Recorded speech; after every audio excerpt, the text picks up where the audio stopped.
નમસ્કાર, G9 ગુજરાતી ન્યૂઝમાં આપનું સ્વાગત છે. કન્યા કેળવણી મહોત્સવ અને શાળા પ્રવેશોત્સવના 21મા ચરણના ભાગરૂપે ગાંધીનગર ખાતે પ્રતિભાવ બેઠક યોજાઈ.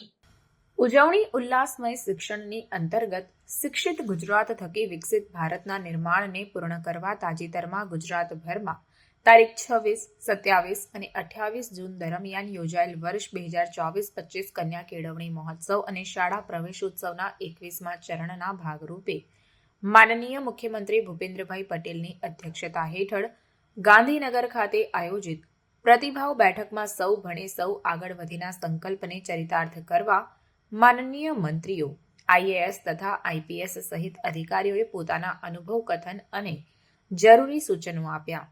રાજ્ય શિક્ષણ મંત્રી પ્રફુલભાઈ પાનસેરિયાએ કાર્યક્રમની સફળતા અંગે વિગતવાર ચર્ચા વિચારણા કરી હતી. શાળા પ્રવેશોત્સવની ઉત્તરોત્તર સફળતાથી ગુજરાતમાં આદરણીય વડાપ્રધાન નરેન્દ્રભાઈ મોદીજીની કન્યા કેળવણીની નેમ સાકાર કરવામાં અપેક્ષા કરતાં પણ ઉત્કૃષ્ટ કામ થયું છે.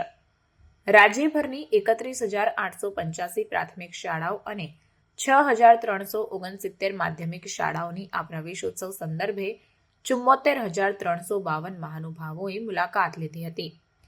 પ્રવેશોત્સવ દરમિયાન 6,685 ક્લાસરૂમ, 7,878 કોમ્પ્યુટર લેબ અને 26,570 સ્માર્ટ ક્લાસના લોકાર્પણ ઉદ્ઘાટન સંપન્ન થયા હતા. આ પ્રવેશોત્સવમાં બાલવાટિકાથી લઈને ધોરણ 11માં પ્રવેશપાત્ર બાળકોના શાળા નામાંકનમાં અત્યાર સુધીમાં બાલવાટિકામાં 4.38 લાખ, ધોરણ 1માં 9.14 લાખ, ધોરણ 9માં 8.12 લાખ અને ધોરણ 11માં 5.63 લાખની data entry child tracking system portal પર થઈ છે. ડેટા એન્ટ્રીની આ કામગીરી 31 જુલાઈ સુધીમાં સંપૂર્ણ કરાશે.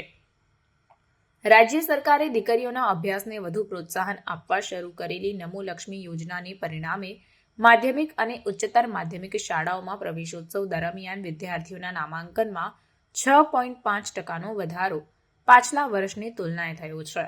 વિજ્ઞાન પ્રવાહના શિક્ષણમાં વધુ પ્રમાણમાં વિદ્યાર્થીઓને પ્રેરિત કરવા સહાયરૂપ નમો સરસ્વતી વિજ્ઞાન સાધના યોજનાને કારણે વિજ્ઞાન પ્રવાહની શાળાઓમાં 5% વધારો થયો છે. જવાબદાર નાગરિકના ઘડતરની નૈતિકતા શિક્ષકનું પરમ દાયિત્વ છે, ત્યારે આપણે સૌ પણ સાથે મળીને શિક્ષણની જ્યોતથી ઉજ્જવળ ભાવિ માટે સહયોગી બનીએ, તેમ જણાવ્યું હતું.